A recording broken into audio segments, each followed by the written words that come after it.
we adopted the dual wide-beam technology, which is much different with a single wide-beam technology.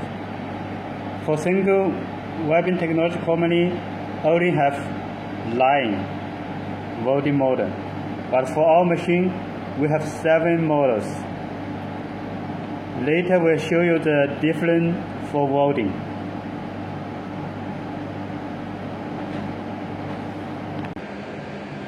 We tested 3 working models.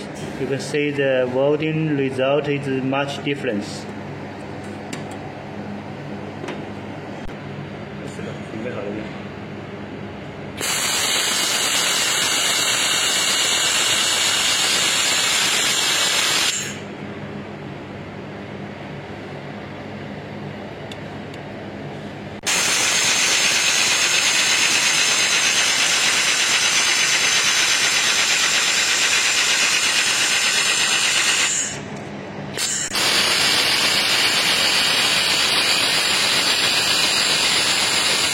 Final is the Chico.